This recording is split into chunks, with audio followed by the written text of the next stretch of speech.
Hi,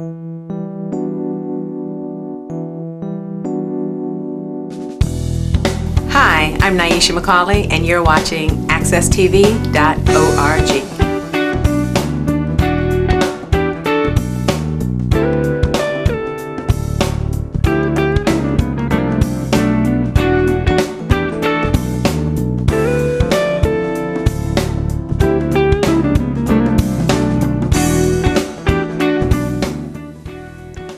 Good morning, and I'd like to welcome you to the challenge. Today, like every time that we do a broadcast, we have a very interesting, dynamic person. This is the challenge first. We have an inventor, an African-American community. Ingenuity has been one of our fortes, a lot of it out of necessity. And as most inventions are, this gentleman's invention is out of necessity. And well, he has more than one. Some will save your life and some will make your life easier. But as always, the show is about the guest, so we're going to introduce the guest and we're going to get right into his story. I want you guys to welcome Mr. Wolde. How are you today, sir? I'm fine. Thank you for having me. All right.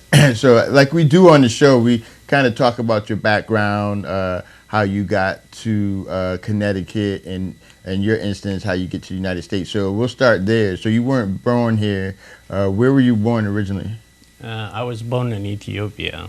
Okay. And the way I brought up is basically very strict. Okay. My father is a colonel in the army, and I grew up in the military camp. Basically, I know all the procedures of the military discipline.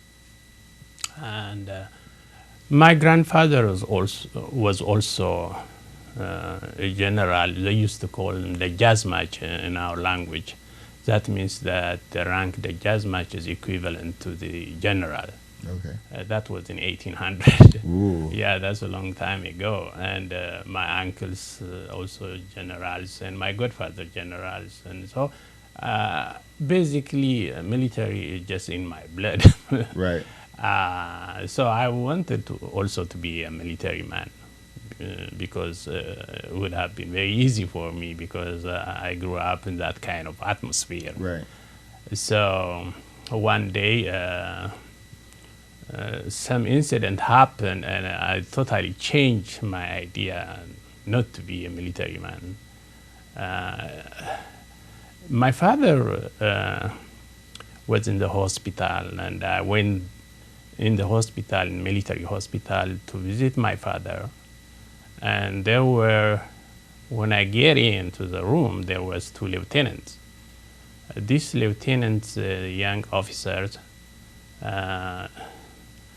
they had some kind of rank, but they were not officers. So my father gave recommendation so that they can go to academy and become officers. So they work in his department and they see him like a father figure than a colonel. Right. So they were there in the room with my father and myself too, and we had a good time, and we were laughing and chatting, all these things. So all of a sudden, a colonel came in the room to visit my father. So when the colonel came, those two lieutenants, they just ran up and go directly to the wall and stand with full attention. They were not moving. They were really, they were just like glued to the wall. Right. With full attention. And I was saying, oh my God, and I just want to talk to this lieutenant. When I tried to talk to them, they were just like showing me a stern face that don't talk to us, he's a colonel, he's in front of us attitude. Right. And so the colonel at that time, he was relaxing, and he talked with my father, how you doing, and things like that. He just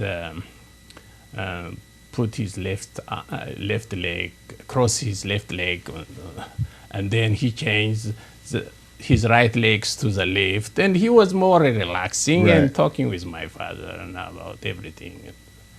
So he didn't even pay attention to the lieutenant. They were just standing with full attention. So he was relaxing. All of a sudden, a general came. My God, that colonel, he just he ran up, stood just with the lieutenant, just with full attention. There is 3 guys on the wall, glued to the wall. And then the general, this time, he sat down there and relaxing and he didn't even pay attention to those guys who were standing there. And I say to myself, this is all military is all about. Forget this. And, so you didn't like the discipline? Well, it is good. I mean, being respect to your superior is okay. Right. But this kind, so too much is for me. I don't know, you know. Yeah, but a lot of times with the military, there's a code that they have to follow, and it is agreed upon. And if you don't agree on it, you're not going to do well in the military. Yeah. But you eventually come to United States. When did you come to the United States? I came to the United States in 1977. All right, so Americans have this view. So when people are from another country, so before you get here, what is it that you know about America, and what do you expect your experience to be here in the United States? Well, basically, then when I changed my mind not to be a military man, I went to Germany and studied engineering school. I took some courses, but I didn't pursue further. And then I changed to another kind of profession, like studied culture, language and culture and tradition in Germany. And then after I finished that course, I went to Switzerland and studied French language and French culture. Okay. After that, I went to Italy, in Florence, and I studied Italian and Italian culture. So that's interesting because sometimes people think that the only place outside of the U.S. to come is the U.S. So that wasn't your first stop. No. So even though the United States was here, you were drawn to other places in Europe. Country, yeah. Why do you think that was? Based on people that you knew in Ethiopia, or you just had the means and just were able to? No, I really like to learn about different languages and want to learn different culture as well, because Ethiopia is an old traditional country where religion is the motherland of Jew, Muslim and Christian is at home in Ethiopia. I'm very much interested in religion as well, and culture at the same time. So that's why I went to study in Germany and in Italy, and also I studied in Spain, Spanish language and culture. So then I wrote a letter to Columbia University to study American culture at the same time. So they accepted me to come to New York and study American culture program. So that's why I came here to the United States. So all of that, did you, what is your level of education? My level of education, basically Western culture and civilization specialist. At the same time, I have a master's degree in business administration from Webster University. Okay, so business and culture. Okay. Those are a good combination. So when you get to the United States, because one thing for sure, I've never been to Germany, but I've heard, but your experience is always different than what's the projection. So how did you like it when you first got here? How were you received? It wasn't new for me when I came to the United States, because when I was in Germany and Munich, there were military camp. There was a GI people, military, American military in Germany. So but keep in mind, that's like your experience, that's the military camp, which is a little bit different than just American culture. And yeah, I understand, but what I mean was I hang out with the Americans over there. I get used to them, Right. So I know pretty much about America through them. Right. So when I came to New York, I wasn't really, wasn't a big deal for me to emerge into that culture. Okay. So you get to New York. It's to me, one of the best cities in the world. Ethiopia, geographically, is not as big as New York. So the moving and the speed of the city, was that something that you thought was what you expected, or? No, because since I lived in Europe for 11 years, Okay. studying all those languages, culture, and the traffic and things like that is not new for me. Okay. So I didn't come directly from Ethiopia to New York. Right. So I went to different parts of the European countries before I came here. Now, part of your bio says you were in the Peace Corps. How did that come about? Well, before I went to Peace Corps, I had a business. I had a liquor store, and I opened also a restaurant in Hartford. Okay. And so when I looked at it, that America was good to me. When I didn't have money, I had student loan. I graduated with a master's degree, and I have to do something.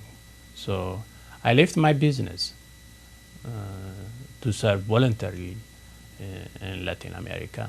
So just to do something for America and to do my part anyway. So people that don't understand, what is the Peace Corps? What does one do when they're in the Peace Corps? Peace Corps is basically a good program. It is founded by Kennedy. It's just to go out and serve underprivileged people. We go out there and teach them. For example, in my field, I was teaching business administration. I was a business instructor, and teach the community how to run business. And so when I was doing that, the military general requested that I can teach some of the soldiers and officers, because once they finish their military service, they go to the community and Right. they can,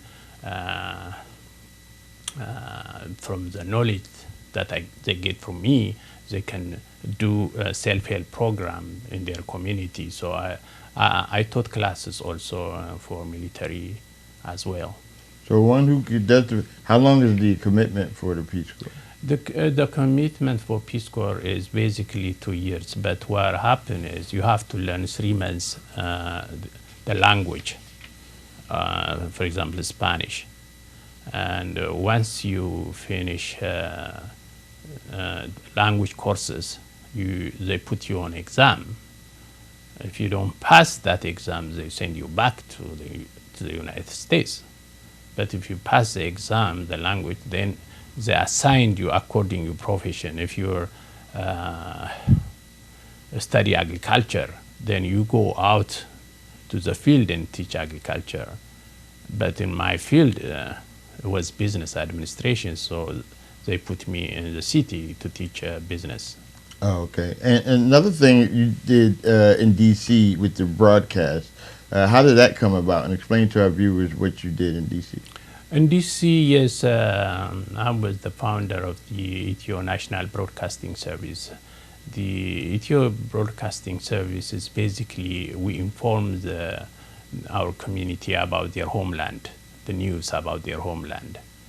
And then we also provide some kinds of information about the local events, and we also did some kinds of entertainment, and it was very interesting programming for the Ethiopian community. I served almost more than 3 years. Right. So that's interesting because someone that comes, I don't, for lack of a better, you had means, you had education and all that, but everyone from Ethiopia isn't of the same economic status or social status. So how important is it, something like that, to keep people connected that might be at a different stage in the assimilation? Well, there is a community-based organization, right. And at the same time, there are a number of churches In fact, I was one of the founder of the Ethiopian Orthodox Church in Los Angeles, California. And that church now, a lot of Ethiopian community worldwide, they thought the idea is excellent, and they opened Ethiopian Orthodox worldwide now. Wow. But I was one of the founder. But then I went to Denver, Colorado, and then I was the sole founder of St. Mary Orthodox Church in Denver, Colorado. Now there are, I think, 3 or 4 churches in Denver, Colorado alone. Wow. So, Mr. Wolde, you have an interesting life. One of the things that we're going to discuss is some of the inventions and some of that. So we're going to show part of one of your inventions here for people to view, and we want everyone to come back and watch the second half, where we're going to get into more of the ingenuity that Mr. Wolde brings to the table. Thank you. Every year, the number of innocent subway commuters that die tragic deaths is staggering. No matter where you live, if you take the subway, your life is in jeopardy. Every day, subway riders stand at the edge of the platform waiting for the oncoming train. Many factors can lead to a tragic accident. Violence towards others, unattended babies and kids are catastrophes waiting to happen. Drunk people and many others distracted while texting are at the forefront of subway accidents. But what can we do about it? Well, the demonstration you are about to see is the solution to this problem. Be a part of the project.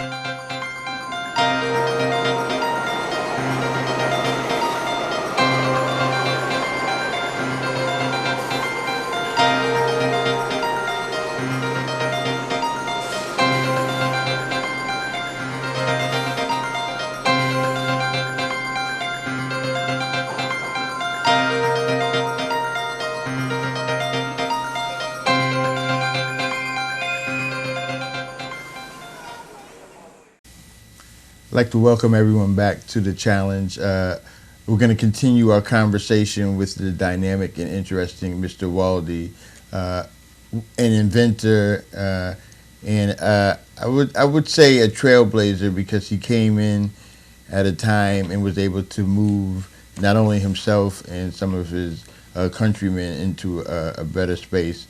One of the things that we talked about is some of the things that he was involved in. What we didn't get to speak about is the book that Mr. Wolde wrote. It's the Dynamic Speeches of Emperor Haile Selassie. And how did that come about? Well, I admire Emperor Haile Selassie very much. We had a peaceful more than a century in Ethiopia. Now everything is collapsed.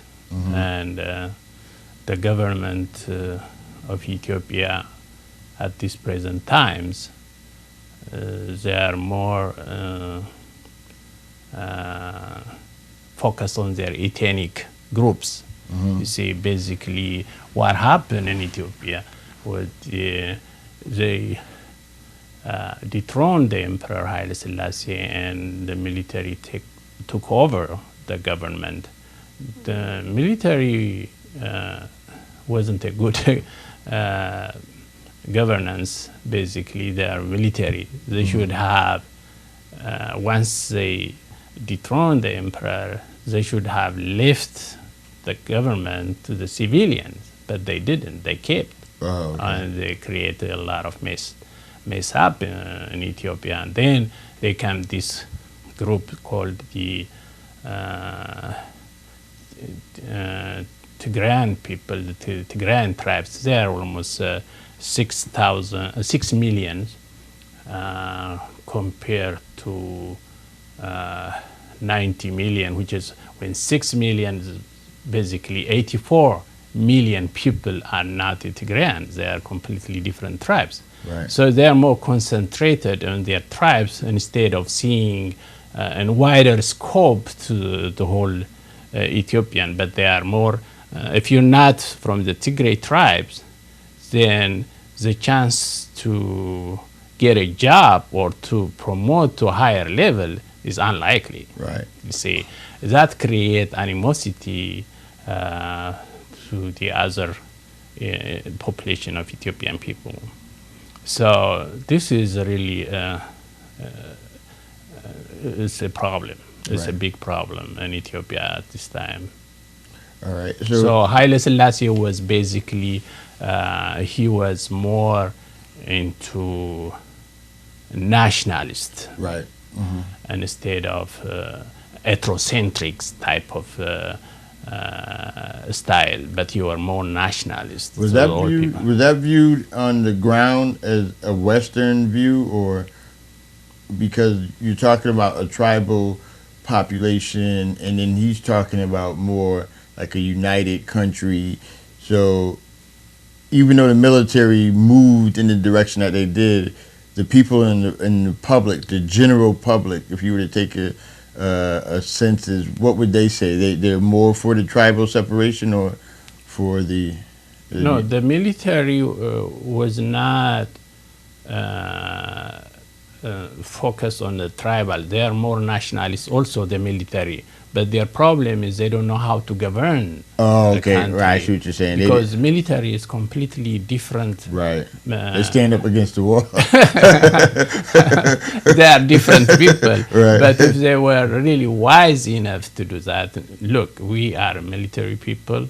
We want to implement a true democratic institution in our country. Right. Elect your own people, and that would be better. But they didn't do that. They kept it. So.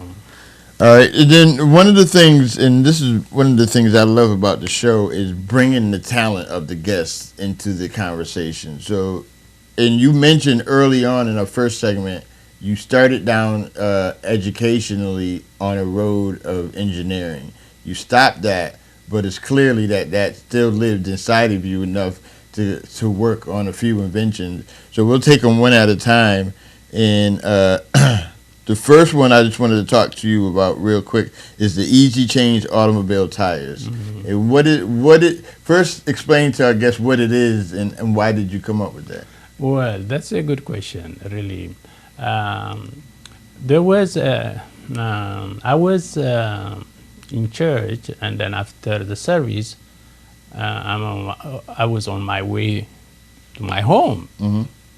And then I saw a lady pull out her car to the gas station, and she was trying to change her tires, the car tires. And so I say to myself, how she can do it? This is difficult. Sometimes it's for men also, it's very difficult. So I pull out my car too, and then I went to her, and what happened? She told me I had a flat tire and I have to go to work. So I just take out my jacket and then change her tires, basically. I change her tires. And then I was thinking to myself, how in the world that I can make things easier for all people? This is old-fashioned way. People go to America, go to the moon, right. And this simple mechanism, how could I create a simple mechanism where anybody can use? Right. So the easy to change automobile tire is a dynamic product, basically. What you do is you just put the disc into the leg nuts. Mm-hmm. If it is 4, then you have a disc 4 that fit. And if it is 6 or 8 leg nuts, then we have different discs. So you put that, and there is a cable wire that goes to the cigarette lighter to have energy. Oh, okay. So in that case, you on the touch of a button, you can untie all 4 lugs, or 4 or 5 or 6 leg nuts, yeah, and then make it easier for. Right, because then after that, all you got to do is jack the car up. You don't have to jack the car. My invention is the car is jacked up by itself. Oh, so not only does it unloosen the lug nuts, it also lifts the car up. Yeah. That's interesting. Yeah, it's very interesting. Yeah. And you tested it out, and it works. No, it has a patent. Oh, you have it. It has a patent, yeah. So we just need people to come and buy it and get it in the store. Yeah, it has to go to the store in order people to buy it. How does that process work? Are you along in that process, or now that you have the patent for someone that has a great idea sitting on the couch, once they have the product, they have the patent, then what's the final step? The final step is somebody has to come up with the money so that we can make manufacture on that. Oh, okay, so you're trying to get it. Now once you got the patent, you want to get it to your manufacturing stage. Yeah. And that's something you're working on now, Yeah, that's what I'm talking to people. Is there a lot of interest in it, or? Well, there are a lot of interest in this product, but so far I didn't see anybody, who's coming up with their money. With some money. Right. So that could be a short journey, or that could be a very long journey. Yeah. Even though the idea seems phenomenal. The other thing, and this is something that anyone who lives in a major city who's ever rode the train can attest to this. When the train is coming, or even when it's not, that hole that you look down where the train is, and unfortunately people sometimes descend down in that hole, and depending on the proximity of the train could get killed. So the second invention is the subway accident prevention. And what is that? And explain that to our viewers. And if you saw the beginning of the segment of the end of the previous segment, you got to look at the video. But how did that come about? Well, I travel most of the time from Hartford to New York, and I saw it's just the platform is basically naked. Right. So anybody who stand up on the edge of the platform, you don't know what kind of person behind you. You see, right? He might be a mentally sick person. He didn't take his medicine accordingly. Right. He's not responsible for what he does. Right. He can push you, and then you're gone. Right. You see, or babies. You have seen on the video with a stroller. They can go in if the mother or the father didn't attend it. So and then people who had seizure. Right. They can go in. Right. And these are really a serious matter. So I created this idea. So I went to the Senator, Richard Blumenthal, and I gave him the video, but he didn't bother to answer. Oh, okay. So what is it, though? So what is the automatic fence? Explain. It's automatic fence is basically the same like traffic arm on the railways. You see the traffic arm on the railway, it's open. Normally it's open so that the car can pass through. But in case of this subway, it's not open. It's completely the opposite. So the stage is closed by the automatic safety fence. Nobody can get in. Okay, so I come down. I was in New York the other day. So I come down underground. I was on the subway. When I get there, there's no train, but the fence would be up. The fence is always there. Okay. It's not open. It's the only time the fence opened when the train came, when the train comes there, and then automatically the automatic fence opens so that the people can come in and get in. Oh, okay. You see.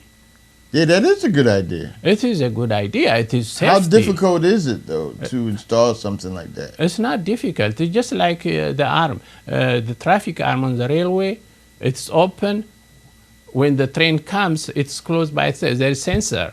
Oh, okay. You see, there is sensor so that there might be kind of a high beam or weight or something like that can close it and open it. So how does one come to invent? Now, I understand because we all have ideas and the imagination could take a person anywhere. But there's, I had a friend that would always say, if it's only in your imagination, then it's nothing. But you bring it from your imagination. So one sits down and it could just kind of take us through how it goes from that to say, I would need it to do this and that. How does that happen in your mind? And you think about it, do you run it by a few people, or do you just go draw up a schematic? Or No, when I went to New York, I saw the problem, how deep it is, and and I have seen also so many people standing on the stairways. Because they're afraid to go to right, to get close. Yeah, I don't go close. When I'm on the train, and I lived in another city that had the train, I took it every day to work. I never got. But you're right. A lot of people come just so that they're first on the train. They stand right up within inches to the platform. Yeah. Some of them, they don't really care. They just stand right by the edge of the platform. It's dangerous. And so I saw that there is a problem. So I came up with an idea. I drew it, and then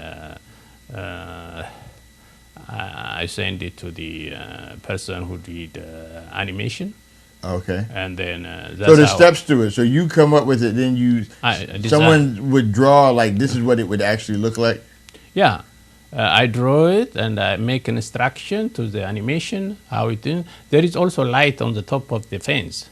When it's open and closed, there is light, and it's wonderful. It's really good. It is protect people from getting in onto the track. Now you mentioned Richard Blumenthal, which is Connecticut, but we don't have the subway. Have you spoken to people in cities that rely heavily on the subway? I know New York. The city I lived in before was Atlanta. They have an extensive subway system. I think Chicago. Have you spoken to those cities that would probably really benefit from that? Well, Richard Blumenthal is a senator for Connecticut, as well as he's a United States senator. Right. He's responsible for this thing. When he sees this kind of idea or invention, if you will, he has to jump on it because of the safety of the American people. I do my part. If somebody die now, I'm not responsible, and you're not responsible because you exposed it to the world, and I did my part, and he has to do it, and that's all about our representative. If they find that this is a safety for people, they are responsible. Right. See, if something happened, I think he is responsible. Especially if there's something out there that could have prevented it. Yeah. Absolutely. It's a simple device, you know. So, unfortunately, we run out of time. I mean, there's a few things that we touched upon that I would love, if time permitted, to elaborate on. But if someone wanted to get in touch with you directly, how would or what would be the best way to contact you? They can email me. What's your email? enbstv@hotmail.com. Okay, all right. And then if they wanted to just view the invention, where would they go? They can go to my Facebook. Okay. They can write my name, and they can go into my Facebook. I didn't mention your first name, so say your first and last name. My first name is Dibu. Dibu. And my last name is Wolde. And Dibu is D-I? D-I-B-U. Okay. And my last name is W-O-L-D-E, Wolde. All right. Well, it was very interesting. You enlightened me and informed me as well, I know, as the viewers out there. I want to thank you so much for coming in today, and hopefully your invention saves somebody's lives. Thank you very much. You're welcome.